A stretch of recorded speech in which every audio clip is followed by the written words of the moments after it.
할렐루야. 한 주간 평안하셨습니까? 여러분들 얼굴 뵐 수 있어서 너무나 감사하고 좋은 주일입니다. 주일이 제일 기다려지고 제일 좋아요. 우리 성도님들 모두 얼굴을 뵐 수 있어서 너무나 좋습니다. 그렇게 의심의 눈초리로 보지 마세요. 진짜니까 의심의 눈초리로 보지 마시기 바랍니다. 한 주간의 삶 어떠하셨습니까? 어떠한 분들은 감사할 것들이 넘치는 분들도 있으셨을 거예요. 오늘 이 예배를 정말로 하나님께 감사를 온전히 듬뿍 드리시기를 바랍니다. 한 주간 삶이 좀 고달프고 힘겨우셨던 분들 계십니까? 이 예배를 통하여서 여러분들 위로받고 돌아가십시오. 하나님께서 예비하시고 주시고자 하는 놀라운 위로가 이 시간 가운데 가득 채워지리라 믿습니다. 이 시간 좌우 앞뒤에 계신 분들과 이렇게 인사할까요? 오늘도 잘 오셨습니다. 잘 오셨습니다. 또 이렇게 인사할까요? 하나님이 다 아시고 축복하십니다. 하나님이 다 아시고 축복하십니다. 오늘은 다른 날보다 뭔가 모르게 좀 차분하신 것 같아요. 날이 더워서 힘이 없으신 건지. 좋습니다. 그런가요? 오늘은 마가복음 4장 1절에서 20절까지의 본문을 근거로 왜 결과는 다른가? 라는 제목으로 함께 은혜를 나누고자 합니다. 말씀 요거 한번 따라해 보실까요? 왜 결과는 다른가? 오늘 말씀 우리 성도님들께서 많이 접하신 본문 중에 하나일 거예요. 그래서 우리가 보통은 이 본문을 씨 뿌리는 자의 비유라는 그 제목과 타이틀로 많은 설교를 접하고 말씀을 접하셨을 것입니다. 오늘 말씀부터 한 몇 주 정도는 예수님께서 비유로 설명하시는 그런 본문들이 연속되어질 것입니다. 근데 예수님께서 비유로 가르치시고 설명하시는 그런 방법, 제자들을 가르치시는 그 방법은요, 사실 과거에는 일반적이지 않았다고 합니다. 왜냐하면 당시에 말씀을 가르쳤던 유대인들의 대부분의 그 가르치는 방법들은 자신들이 알고 있는 율법에 자신들의 해석을 더해서 사람들에게 일방적으로 가르치는 것이 당시의 일반적인 가르침의 방법이었다는 거예요. 근데 예수님께서는 그 방법과 더불어 그것을 넘어서서 비유를 통하여서 제자들에게 또 사람들에게 설명하고 계시니 당시의 일반적인 방법은 아니었습니다. 누군가에게 어떠한 비유를 통해서 무엇인가를 설명한다. 왜 그렇게 하는 것일까요? 더 잘 알려주려고, 있죠? 잘 조금 명확하지 않은 것들을 보다 명확하게 알려주기 위해서 비유로 설명을 합니다. 때문에 예수님께서도요, 당시에 사람들에게 익숙한 것들, 어떤 사물이나 어떤 환경이나 이러한 것들을 통해서 비유로 설명을 하셨습니다. 오늘 말씀도요, 씨 뿌리는 자의 비유, 씨를 뿌리는 것으로 설명을 하고 계시죠. 당시의 사람들이 많은 사람들이 어부로서의 삶을 살아가기도 했지만 당시에 갈릴리 땅은 굉장히 땅의 질이 좋았다고 해요. 그래서 농업을 하는 사람도 굉장히 많았기 때문에 씨 뿌리는 그 일상에서 흔히 하고 볼 수 있는 그러한 모습들로 통하여서 예수님께서 비유로 사람들에게 가르쳐주고 계신 것입니다. 그럼 본격적으로 예수님께서 어떠한 것들을 말씀하시고 계시고 그 비유의 의미는 무엇인지를 우리가 말씀을 나눠보고자 합니다. 우리 1절 말씀 우리 함께 한번 읽어볼까요? 시작. 예수께서 다시 바닷가에서 가르치시니 큰 무리가 모여들거늘 예수께서 바다에 떠있는 배에 올라 앉으시고 온 무리는 바닷가 육지에 있더라 라고 말씀합니다. 보통 예수님께서는 회당에서 사람들에게 말씀을 가르치셨는데 오늘 말씀은 어디서 가르치고 계십니까? 바닷가. 우리도 야유예배를 한번 데스티니나 가서 한번 드려볼까 봐요. 바닷가에서 예배를 드리면 그 예수님이 바닷가에서 가르치셨던 어떤 그런 모습들이 약간 떠올리면서 해보는 것은 또 어떨까 이렇게 생각을 해봅니다. 좋으신가요? 네. 기다리셨나 봅니다. 근데 예수님께서 바닷가에서 말씀을 가르치시는 것은 사실 처음이 아니셨죠. 우리가 전에 3장 말씀에서도 예수님께서 바닷가에서 그 배에 올라서 배를 강단 삼아 말씀을 가르치시고 선포하셨던 모습이 있었습니다. 근데 오늘 모였던 사람들이요, 큰 무리라고 이야기를 해요. 제가 한번 이것의 큰 무리가 규모가 어느 정도인가 라고 한번 찾아보니까 규모는 알 수 없지만 이 단어의 의미가요, 그동안에 모였던 사람들보다도 더 많은 사람들이 모였다는 거예요. 그러니까 시간이 흐를수록 예수님께서 공생의 활동을 하실수록 더욱더 많은 인기를 누리고 많은 사람들이 따르고 있었다는 거예요. 이렇게 예수님의 인기가 많아지고 따르는 사람들이 많아질수록 누가 싫어할까요? 바리새인들, 서기관들, 대제사장, 당시의 장로들이 굉장히 싫어해서 더욱더 미움은 더 크게 받고 계셨을 것입니다. 근데 예수님께서 회당만이 아니라 왜 이렇게 바닷가 이러한 곳에서 말씀을 가르치셨냐라는 거예요. 물론 회당이라는 곳은 공간이 좁기 때문에 많은 사람들이 함께 말씀을 들을 수 없어 외부로 나오신 것 같기도 합니다. 하지만 조금만 더 깊게 생각을 해보면은 예수님께서 이 땅에 오셔서 말씀을 가르치시고 복음을 전하시는 것, 그 복음의 내용과 말씀의 내용들은 우리가 일반적으로 생각했을 때 어떤 종교적인, 신앙적인, 믿음적인 부분에만 해당하는 것이 아니라 우리의 일상 속에서 필요한 것들, 우리의 일상에 적용되어져야 하는 말씀들을 가르쳐 주시기 위해서 삶의 자리가 되는 그 바닷가, 또 길을 지나다니시면서 삶의 자리가 되는 모든 곳곳에서 예수님께서 말씀을 가르치고 계셨다라는 거예요. 이러한 측면에서 본다면 예수님의 모든 복음의 메시지들은 우리의 일상생활과 완전 동떨어진 말씀이 아니라 우리의 삶에, 우리의 일상생활에 너무나 명확하게 적용되어지는 말씀이다라는 것을 우리가 말씀을 통해서 알 수 있는 것입니다. 그럼 예수님께서 구체적으로 어떠한 말씀을 하셨냐면 3절을 보시면 들으라 씨를 뿌리는 자가 뿌리러 나가서 라고 말씀합니다. 처음에 하셨던 말씀이 들으라 라는 말이에요. 혹시 생각나시는 성경 구절이 있으신가요? 들으라. 새벽 예배를 나오셨던 분들은 아실 거예요. 새벽 예배 나오시는 분들 얼굴 보니까 모르겠는데 신명기 6장을 보면 그 시작이 들으라 이스라엘아 라고 시작합니다. 이 들으라라는 먼저 말로 시작하는 것, 이 명령으로 시작되어진 것은 다른 것들에 귀를 기울이지 말고 예수님이 하시는 말씀에만 귀를 기울이라는 거예요. 세상의 소리, 사단의 소리에 귀를 기울이는 것이 아니라 예수님의 말씀에만 귀를 기울이라는 것입니다. 그럼 예수님께서 하시는 말씀은 씨를 뿌리는 것을 통해서 이제 언급을 하십니다. 우리 성도님들 요즘에 이제 각 가정에서 야채 키우시느라고 바쁘시죠? 어떠세요? 키우실 때 어떻게 키우시죠? 어떠한 분들은 씨로 시작하시는 분들이 있고 어떤 분들은 모종을 갖고 와서 키우시는 분들이 있어요. 근데 대부분은 키울 때에 모종을 키우시면 하나씩 이렇게 정성스럽게 기왕이면 이렇게 오와 열을 맞춰서 심으시려고 이렇게 열심히 하십니다. 근데 당시에 그 씨를 뿌릴 때에 농업을 할 때의 방법은 어떻게 했냐면 그냥 농부가 씨를 가져다 이렇게 뿌리는 거였어요. 첫 번째 방법은. 두 번째는 가축의 그 등에다가 뭐 통이나 아니면 자루에다가 씨를 듬뿍 넣고 그냥 가축에 싣고 구멍을 뚫어서 이제 흘리게끔 하는 방법이었습니다. 근데 그렇다 보면은 농부가 뿌려도 자신이 원하는 데만 이렇게 뿌릴 수 있을까요? 그렇게는 잘 되지 않아요. 원하는 데도 뿌려주지만 그 주변에 가양에도 막 뿌려줄 것이고 가축을 통해서 뿌려도요. 가축 처음에 탁 구멍을 뚫어서 탁 보낼 때 가축이 그냥 원하는 대로 가주면 좋은데 막 일로 갔다 저로 갔다 이렇게 하잖아요. 그러니까 원하는 대로만 뿌려지지 않습니다. 더군다나 그 당시에 이제 그 농업을 하는 방법이 씨를 뿌린 다음에 그 다음부터 밭을 갈구기를 시작했다라는 거예요. 이렇게 기경을 했다라는 것입니다. 뭐 씨앗이 이렇게 흙을 흩을 때에 이게 튀어나가지 않겠습니까? 그런 상황 속에서 예수님께서 말씀을 하고 계셨다라는 거예요. 그래서 3절에서 8절까지의 말씀을 보시면 네 가지의 땅을 언급합니다. 첫 번째 땅은요 길가입니다. 두 번째 땅은 흙이 얕은 돌판이고요. 세 번째는 가시덩굴이 무성한 곳에 씨앗이 뿌려진 거고 네 번째는 좋은 땅에 뿌려졌다라고 말씀을 합니다. 여러분 길가에 떨어진 그 씨앗은요 새들이 와서 바로 먹어서 없앤다라는 거죠. 플로리다에서는 제가 봤을 때 새보다는 다람쥐가 훨씬 많은 것 같아요. 그렇죠? 우리 뭐 이렇게 뿌려놓으면 다람쥐들이 잘 먹고 없애버릴 거예요. 그럼 그렇게 하면 씨앗이 뿌려져도 씨앗이 열매를 맺을 수가 없죠. 흙이 얕은 돌밭에 뿌려지면 어떻게 됩니까? 햇살이 세면은 어떻게 돼요? 타요. 뿌리가 내리더라도 금방 타 죽고 맙니다. 세 번째 가시떨기에 뿌려지면요 조금 이게 줄기가 자라도요 가시덩굴 때문에 어떻게죠? 더 자라지를 못해요. 제가 한 책을 보니까 이렇게 언급을 하더라고요. 당시에 가시떨기는요 주로 울타리를 만드는 데 사용이 되었다라는 거예요. 왜냐하면 그만큼 나무가 단단하고 강했대요. 그리고 이 가시덩굴은요 가뭄이나 홍수에도 영향력이 없는 그렇게 강한 생명력을 가지고 있었다는 것입니다. 그래서 이 가시덩굴이 있는 곳의 주변에 어떠한 식물이 있으면 자랄 수가 없었대요. 이 가시덩굴의 뿌리로 그 주변에 있는 모든 수분을 다 흡수한다는 거예요. 그러면 제대로 자랄 수가 없죠. 그러면 이 가시덩굴에 있는 씨가 뿌려져도 더 이상 열매를 맺을 수가 없는 상황입니다. 마지막으로 좋은 땅에 뿌려졌을 때는 어떻게 됐다고 이야기합니까? 여러분들이 너무나 좋아하시는 구절이죠. 30배, 60배, 100배 열매를 맺었다라는 거예요. 이렇게 네 가지의 땅을 설명하십니다. 이렇게 말씀하시고 예수님께서 9절에서 이렇게 말씀하세요. 또 이르시되 들을 귀 있는 자들은 들으라 하시니라 라고 말씀합니다. 당시 많은 사람들이 바닷가에서 예수님 말씀을 듣고 있었는데 그냥 씨 뿌리는 이야기를 하신 거예요.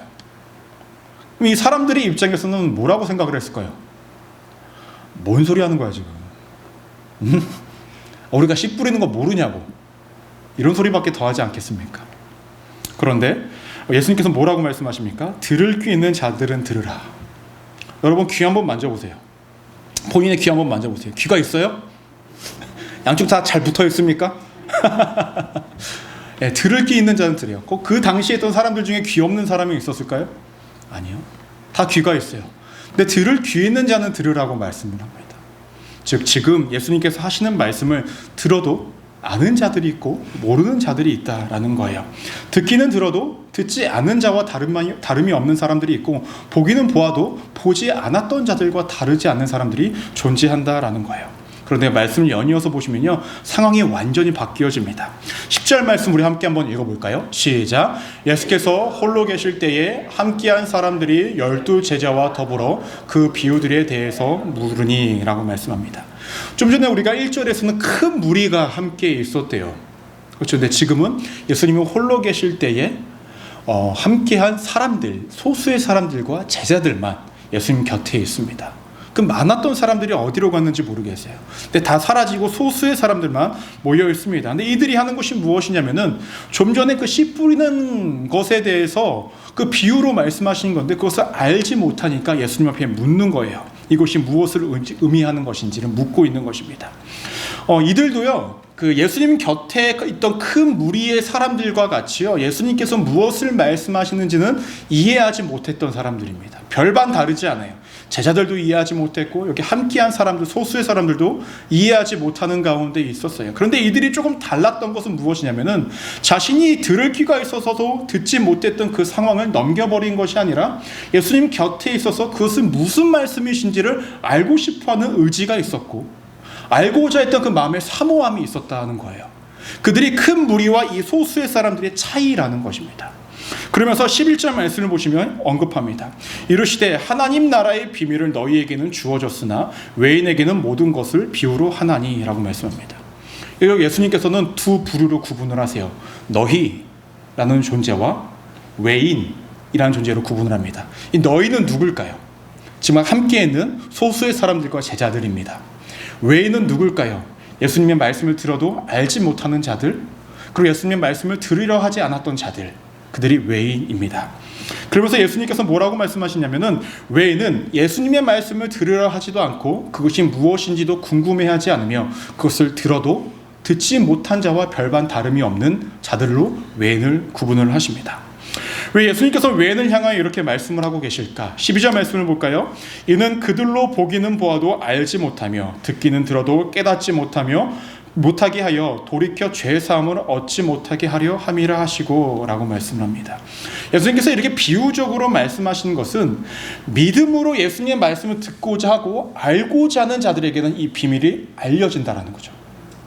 하지만 알고자 하는 마음이 없고 그저 듣는 걸로만 만족했던 그 사람들, 아니 들으려 하지 않았던 자들은 이것을 들어도 오히려 더 아리송한, 더 알 수 없는 상황 가운데 빠질 수밖에 없는 비유라는 것입니다. 여러분, 말씀이라는 것은 믿고지 않은 자들에게 들려집니다. 그리고 믿을 때에 들려지고 그것을 알 수 있게 되는 계기가 마련되어진다라는 거예요. 하나님의 아들이심을, 예수님이 하나님의 아들이심을 믿지 못할 때에 아무리 좋은 말씀을 들어도 그 말씀은 그저 삶의 하나의 지침에 불과합니다. 생명력 있는 말씀이 아니라는 거예요. 당시에 예수님께서 씨 뿌리는 자의 비유를 했을 때 많은 사람들은 그것을 어떻게 들었을까요?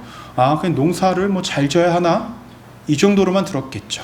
좋은 땅에 뿌려라 라는 정도로만 들었겠죠. 하지만 본질은 그것이 아니었다라는 거예요. 들어도 그들은 본질을 들을 수가 없었다라는 것입니다. 그런데 이 제자들을 비롯하여서 이 소수의 사람들이 예수님 곁에 나와 자신들이 알지 못하는 것들을 알고자 그 곁에 있었고, 물어보고 의지를 갖고 있었고, 말씀에 대한 사모함을 갖고 있었고, 어떻게든 믿고자 했던 그들의 믿음이 있었기에 그들에게는 큰 무리들과 다른 희망이 있다는 거예요. 그 다른 결과를 맞이할 수밖에 없다는 것입니다. 어떠한 결과일까요? 첫 번째로 우리가 기억하셔야 될 것은 무엇이냐면, 말씀에 대한 수용적인 태도가 다른 결과를 만들어낸다라는 거예요. 따라 볼까요? 말씀에 대한 수용적인 태도가 다른 결과를 만들어냅니다. 좀 전에 말씀을 들었듯이 큰 무리들은요, 처음에 사람들을 많이 따랐던 사람들이에요. 근데 그들 모두는 예수님의 말씀을 알지 못했습니다. 그냥 들었어요. 아마도 그들은 유명하다고 여겨지는 예수님의 말씀을 내가 들었다라는 것, 그분의 곁에 있었다라는 것에 그냥 만족한 것 같아요. 마치 우리가 유명한 선생님이나 어떠한 교수나 어떠한 셀럽 같은 사람들이 와서 그 사람들의 강연을 내가 들었다, 내가 거기에 있었다라는 것에 만족하듯이 말입니다. 우리가 어떤 컨퍼런스나 세미나 같은 데 가면은 나 거기 들었었어, 가봤었어 라는 어떤 기록을 남기는 것에 만족했던 사람들이었던 것 같아요. 하지만 예수님과 함께 있었지만 그들은 복음이 무엇인지, 하나님의 나라가 무엇인지 알지 못했고 그들에게는 결국 생명이라는 것이 주어지지 않았다라는 거예요. 왜냐하면 예수님이 전하신 하나님의 나라 그 복음을 그들은 알지 못했고 믿지 못했기 때문입니다. 이와는 반대로 제자들과 소수는 어떠한 사람들이었습니까? 말씀에 대한 궁금증이 있었어요. 여전히 그들도 큰 무리와 다르지 않게 다 이해하지 못했고 알지 못했지만 적어도 궁금했고 알고 싶었고 더 믿고 싶었어요. 예수님에 대한 말씀을 더 믿고 싶었다는 거예요. 그것이 말씀에 대한 수용적인 태도라는 것입니다.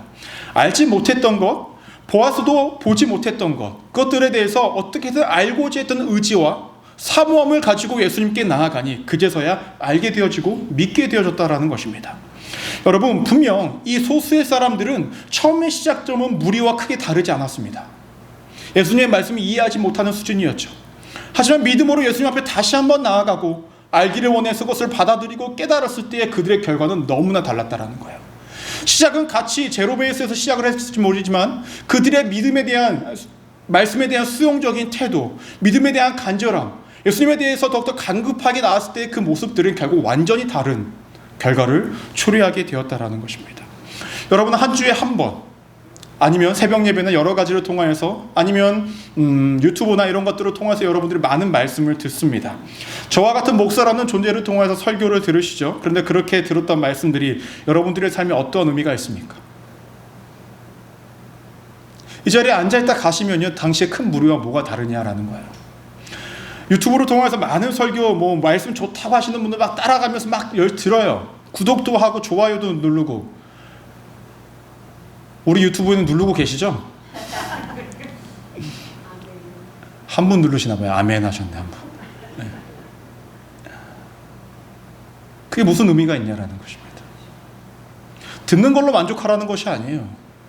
들려진 말씀 속에 내가 깨닫고 내가 더욱더 갈급하게 나아가야 하는 신앙의 그 길을 내가 따라가고 있냐 아니냐, 이것이 너무나 중요하다는 거예요. 여러분, 제가 사역을 시작하기 전에 신학생으로도 있으면서도 말씀을 진짜 몰랐던 사람 중에 한 명입니다. 오죽하면은 신학교로 들어갔는데 성경은 창세기부터 계시록까지 처음부터 순서대로 써봐라 하면은 못 썼었어요. 10계명을 1계명부터 10번째 계명까지 차례대로 다 써봐라 하는데 못 썼어요. 근데 지금 여러분들의 표정을 보니까 나도 못하는데 라는 표정으로 저를 바라보시면서 저 목사는 또 자주 시키는데 시키진 않을까라는 떨리는 눈빛으로 저를 바라보고 계시는데 시키지 않습니다. 그런데요, 제가 그렇게 모르다 보니까 이제 성경을 읽기를 시작했고 연구하기를 시작했고 배우기를 시작했어요. 여전히 성경을 잘 몰라요. 하지만 그때보다는 좀 나아진 것 같기는 해요. 근데 저는 여러분들에게 말씀을 전해야 하고 말씀을 가르쳐야 하는 자이기 때문에 누구보다 열심히 말씀을 읽어야 하고 말씀을 연구해야 합니다. 그런데 제가 정말로 성경을 읽었던 이유가 무엇일까요? 성경의 스토리를 알기 위해서? 성경의 인물들을 알기 위해서? 그럴까요? 아니에요. 내가 믿는 하나님이 정말로 어떠한 분이신지, 나를 구원의 길로 인도하셨다는데 구원의 그 메시지가 무엇이고, 내가 죄인이라고 이야기하는데 내가 어떠한 죄악 가운데 살아가는 존재인지, 내가 왜 하나님을 믿어야 하는지 그 본질을 깨닫고 싶어서 제가 성경을 읽기를 시작을 했다는 것입니다. 그러니까 그제서야 하나님의 말씀이 보이기를 시작을 합니다. 들려지기를 시작합니다. 그냥 좋은 강연을 들었던, 좋은 메시지를 들었던, 그리고 내 삶의 어떤 행위적인 부분의 변화를 일으키는 것이 아니라 내 안에 있었던 죄악된 모든 모습들이 하나씩 변하여지기를 시작합니다. 물론 여전히 저도 죄악 가운데 살아가는 연약한 존재이지만, 하지만 죄를 지었을 때 이것이 무엇이 죄이고 내가 무엇이 연약한지를 다시금 적용할 수 있는 그러한 믿음의 힘, 탄력성, 돌아갈 수 있는 탄력성이 제 안에 생겨나고 있었다는 거예요. 여러분, 이것이 너무나 중요합니다. 말씀에 대한 수용적인 태도, 알고자 하는 마음, 깨닫고자 하는 마음, 믿고자 하는 그 마음이 우리 안에 없다고 한다면 우리는 여전히 오랜 시간 동안 교회를 나왔고 하나님을 믿었다라고 이야기하고 예수 그리스도를 믿는다라고 이야기하지만 우리는 여전히 큰 무리 속에 살아가는 자일 수 있다는 것입니다. 믿음의 본질을 깨달은다면 완전 상황이 바뀝니다. 누군가는 이렇게 말씀하실 수 있어요. 목사님, 그냥 복음 들은 거 믿으면 되는 거 아니에요? 끝 아니에요? 예, 맞아요. 믿음으로 인해서 우리가 구원을 받습니다. 하지만 예수님께서 이 땅에 오셔서 단순히 여러분 한 명 구원하시기 위해서 십자가에 못 박히신 것이 아니에요. 그거는 당연한 거고 믿음의 본질은 그보다 더 큰 영역에 있다는 것입니다. 여러분들 한 명이 구원을 받음으로 통하여 여러분들 그 마음 안에, 여러분들의 육체와 그 영혼 안에 하나님의 나라가 채워져야 해요. 구원을 받았다라는 것은 내가 구원에 이른 거고, 그 다음에 우리 안에 채워져야 하는 것은 그 복음으로 채워짐으로 하나님의 나라가 우리 안에 있어야 된다는 거예요. 그렇게 하나님의 나라를 일구어낸 모아는 사람들이 함께 이루어 나가는 것이 믿음의 공동체, 하나님의 나라가 이루어지는 것이에요. 이 땅 가운데 말입니다. 예수님께서는 그 영역까지 우리가 이르기를 원하신다라는 거예요. 구원의 메시지, 복음의 메시지가 그 영역까지 이르는 것인데 우리는 보통 어떻게 생각을 합니까? 그냥 내가 구원받았고 기도해서 응답이나 좀 받고 아유 좀 힘들고 어려울 때 하나님 도와주셔서 그래 이번 위기도 잘 넘어갔습니다. 아멘 하는 신앙이 아니라 어떠한 상황 속에서도 말씀 붙잡고 살아갈 수 있고 그 가운데서도 내가 하나님의 나라를 발견해 하나님이 주시는 평안과 평강을 누릴 수 있으며 근데 외부적인 상황이 녹록치 않아도 그 가운데서 일하시는 하나님을 발견하고 말씀이 내 삶 가운데 적용되어지고 일하시는 하나님을 발견하며 정말로 이 세상에 하나님의 나라가 이루어지고 있다는 것은 내가 눈으로 볼 수 있고 들을 수 있고 느껴질 수 있게 살아가는 것, 그것이 하나님이 원하시는 예수님께서 십자가에서 못 박히신 명확한 이유고 목적이었다라는 것입니다. 여러분들은 얼마나 말씀에 대한 수용적인 태도를 갖고 계십니까? 많이 듣는 것도 좋은데요, 집요하게 보십시오. 성경에 있는 단어 하나, 문장 하나, 또 정치적인 맥락 속에서 들려지는 모든 것들을 집요하게 보실 수 있어야 됩니다. 그러나 대한 간절함이 있어야 여러분 보여요. 우리 좀 전에 설교를 나누기 전에 우리 1절에서 몇 절까지 읽겠습니다. 쓱 읽었다. 아유 오늘은 내가 말씀을 읽었네. 그걸로 만족하시지 마시라는 거예요. 갈급해야 보입니다. 갈급해야 보여요. 그 갈급함이 없다면 당시의 큰 무리들과 같이 읽은 것에, 들은 것에, 본 것에 만족하는 수박 겉핥기도 안 되는 신앙의 수준밖에 안 된다는 것입니다.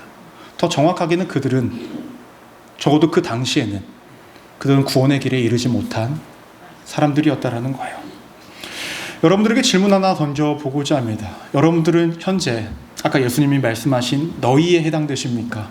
아니면 외인에 해당되십니까? 한 가지 간절히 원하는 것은 저와 우리 모두가 너희에 소속되어지기를 소망합니다. 말씀에 대한 수용적인 그 태도와 그 간절함과 알기 위한 사모함으로 나아가 정말로 그 복음의 의미가 무엇인지를 깨달아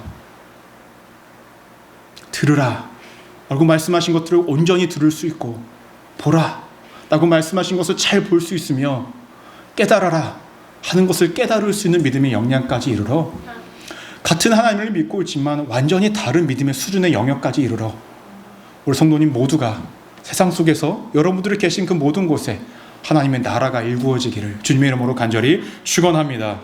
이어서 말씀을 보시면 예수님께서 비유로 해석을 해주시기를 시작을 합니다. 14절 말씀을 보시면 뿌리는 자는 말씀을 뿌리는 것이라 라고 말씀합니다. 말씀을 뿌리는 자가 누구라고 설명을 하실까요? 1차적으로는 예수님입니다. 2차적으로는 누굴까? 예수님이 하늘로 올라가시면 이 땅에 남겨진 자들이 씨앗을 뿌리는 자라는 거예요. 저와 여러분들이 씨앗을 뿌리는 자가 될 것입니다. 그럼 이 씨는 무엇일까요? 복음입니다. 복음을 뿌리는 거죠. 그리고 이 네 가지의 아까 땅, 길가, 얕은 흙, 그 다음에 가시덤불, 그 다음에 좋은 땅.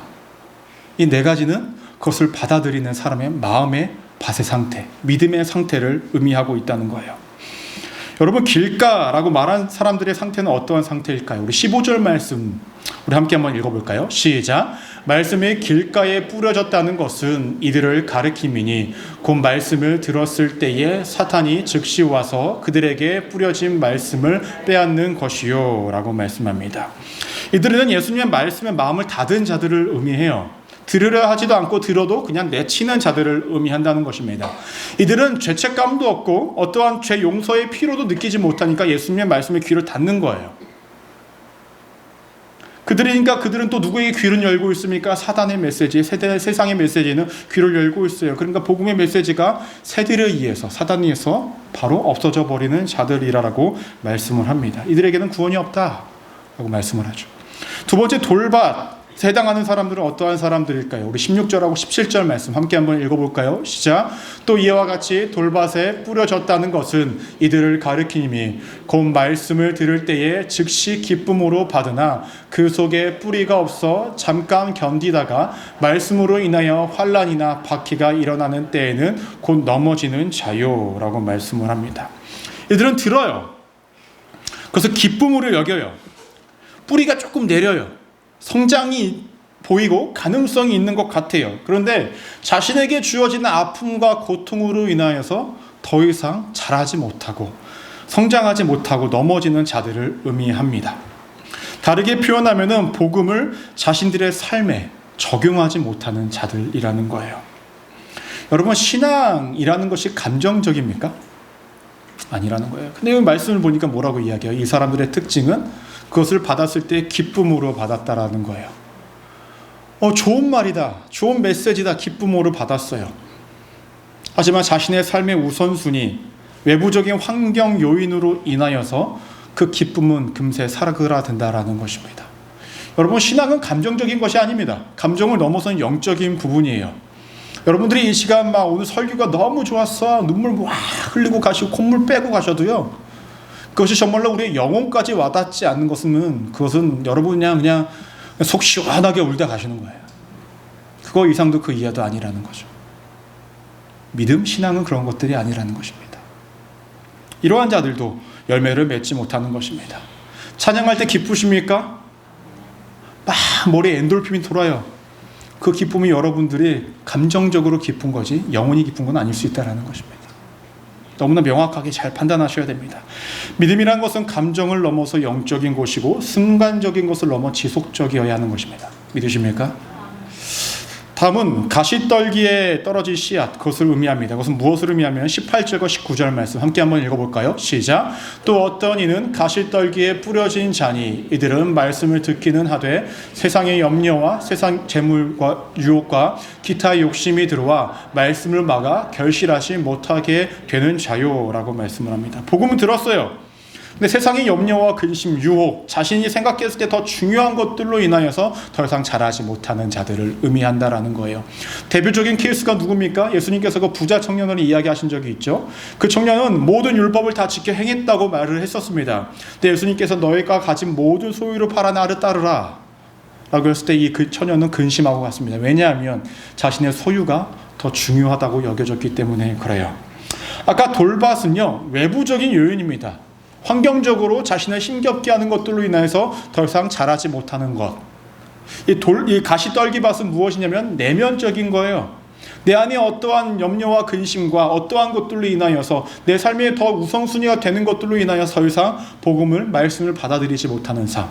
즉 우리의 신앙에 반대되는 것들, 우리의 신앙을 막는 것들은 외부적인 요인도 있지만 우리 내면적인 것들도 굉장히 많이 있다는 거예요.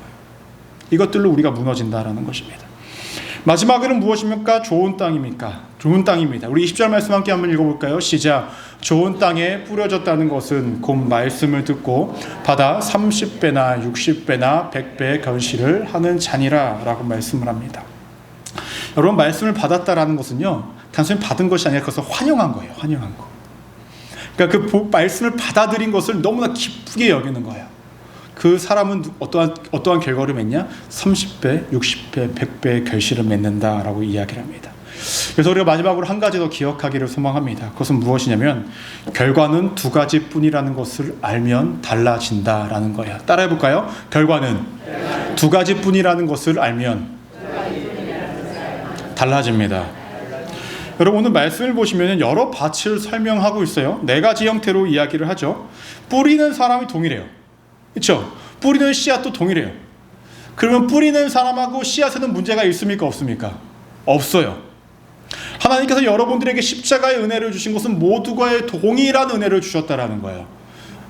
누구에게는 조금 더 많이, 누구에게는 조금 더 적게 주신 것이 아니라 모두가 동일하게 주셨다라는 거예요. 근데 그것을 받아들이는 자가 그 안에 마음의 상태와 믿음의 상태에 따라 완전 다른 결과를 만들어낸다라는 거예요. 근데 여러분 말씀을 잘 보시면요, 맨 처음에 땅이 어떤 길가, 그 다음에 흙이 얇은 돌밭, 그 다음에 가시덩굴, 그 다음에 좋은 땅을 보시면 점차적으로 뭔가 좀 좋아지는 것처럼 보여요. 길가는요, 뿌리자마자 새들이 가서 먹어서 없앴어요. 돌밭에는 조금 뿌리를 내렸었어요. 그 다음에 가시덩굴에는 줄기가 더 이상 자라지 못하는 상황입니다. 마지막에는 좋은 땅, 점점 좋아지는 것처럼 보입니다. 그래서 우리가 신앙을 어떻게 여기는지 아십니까? 상대적으로 내가 쟤보다, 그 사람보단 낫다라는 우월감에 빠질 수 있다는 거예요. 여러분 성경을 보시면요, 그것이 기준이 아니에요. 내가 저 사람보다 낫고 이 사람보다 낫고 라는 것이 기준이 아니라 오늘 말씀에서 명확하게 구분되어지는 것은 딱 하나입니다. 결실을 맺었냐, 결실을 맺지 못했냐, 이거 하나예요. 결과는 두 개밖에 없습니다. 결실을 맺었냐, 맺지 못했냐. 앞서 이야기한 세 가지 땅은 결실을 맺지 못했어요. 마지막 좋은 땅만 결실을 맺었다라는 것입니다. 여러분들의 삶의 복음으로 결실을 맺었는지 아니었는지만 하나님이 그것으로만 판단하신다라는 거예요. 그러면 이러한 질문을 하실 수 있겠죠. 목사님이 그러면 좋은 땅에서 열매를 맺었다라고 하면 그냥 성경에서 열매를 맺었다라고 말씀을 하시면 되는데 왜 30배, 60배, 100배로 구분을 하고 있냐라는 거예요. 여러분 결실의 양이 개개인마다 다 다릅니다. 다 달라요. 다 다르다라는 거예요. 어떠한 사람들은요, 하나님 주신 은혜를 온전히 받아들여서 100배의 결실을 맺을 수도 있고요. 어떠한 사람은 60배, 어떠한 사람은 30배만 맺을 수 있다는 거예요. 근데 명확하게 아셔야 될 것이 있어요. 그렇다고 아까 말씀드린 것처럼 뿌리는 자와 더 나아가서 그 씨앗이 다 다르게 주어진 건 아니에요. 다 동일하게 주어졌지만 밭의 상태에 따라서 그 열매를 맺는 양도 달라질 수 있다는 것입니다. 여러분 중요한 건 저는 이 30배, 60배, 100배의 결실이라는 것을 이렇게 해석하고 싶어요. 은혜를 받아들인, 은혜로 여긴 그 사람의 믿음의 분량이라고 말입니다. 동일하게 열매를 맺게 도와주셨지만 그것을 내가 정말로 큰 은혜로 여긴 자들은 그의 삶에 그 은혜를 100배나 누리며 살아가는 자들이 있고, 어떠한 사람은 60배만 누리는 자들이 있고, 어떠한 사람은 30배만 누리는 자들이 있다라는 거예요. 예수님의 그 사랑과 십자가의 은혜, 하나님 나를 창조하시고 구원해 주신 그 사랑을 너무나 절실하게 느끼는 자는 100배로, 그 다음에 또 차등하여서 느끼고 체험할 수밖에 없다는 것입니다. 여러분 우리 교회 양옆에 감나무가 있죠. 작년에는 열매가 하나도 열지 않았는데 올해는 좀 열 것 같아요. 보니까 꽃도 피고 몽우리도 이렇게 잘 지었더라고요. 아마도 제가 올해 한 해 동안에 옆에서 우리가 예배 드리는 것을 잘 듣고 복음의 양식을 먹고 마심으로 통하여 이렇게 열매를 맺지 않는가 생각이 됩니다. 여러분 같은 나무를 옆에 두 개를 심어도요, 한 나무는 열매를 많이 맺어요. 분명히 똑같이 줬거든요. 비료도 주고 물도 똑같이 줬는데 어떤 것은 많이 맺어요. 어떤 것은 좀 덜 맺어요. 그것이 우리라는 거죠. 여러분 말씀을 정리하고자 합니다. 분명히 시작점은 제로베이스에서 똑같이 시작을 했지만 내가 하나님께서 주신 그 사랑과 은혜, 그 말씀에 대한 그 수용적인 마음과 더욱더 간절한 마음을 통해서 결과는 달라진다는 것입니다. 더 나아가서 상대적인 우월감을 가지고 신앙생활을 하는 것이 아니라 우리의 삶에는 딱 두 가지 길밖에 없다는 것. 이것을 인정하고 살아가면 우리의 길이 완전히 달라집니다. 이쪽에 섰거나 아니면 저쪽에 섰거나. 저는 우리 모두가 믿음의 결실을 맺는 삶을 살아가기를 소망합니다. 이것을 단순히 내 기도의 응답이 많이 이루어지는 것, 그러한 차원으로 바라보지 마시고 내가 구원을 받아들였고 그 구원의 메시지를 명확히 알므로 통해서 내게 주신 구원의 기쁨과 감사와 은혜를 누리는 그 양이 더욱더 커져가는 것으로 여러분 적용시켜 보십시오. 달라진다라는 거죠. 하나님은 이 두 가지의 길만 보이시지만 이 결실을 맺는 그 삶 속에서 전 여러분들이 100배, 200배, 300배를 누리시기를 소망합니다. 그렇게 누릴 수 있다면 여러분들이 이 땅 가운데 살아가는 삶이 하나님의 나라에 속하여서 평안과 기쁨을 누리는 인생 되어지지 않겠습니까? 상황과 환경의 영향을 받지 않고 하나님의 은혜로 살아가는 인생 되어지지 않겠습니까? 우리 순복음 소망교회가 반드시 그러한 삶을 살아가서 다른 누구보다 다른 결과, 하나님이 원하시고 기쁘시게 여기시는 그 결과를 체험하시고 소유하시는 우리 믿음의 성도들 되시기를 주님의 이름으로 간절히 축원합니다. 기도하시겠습니다.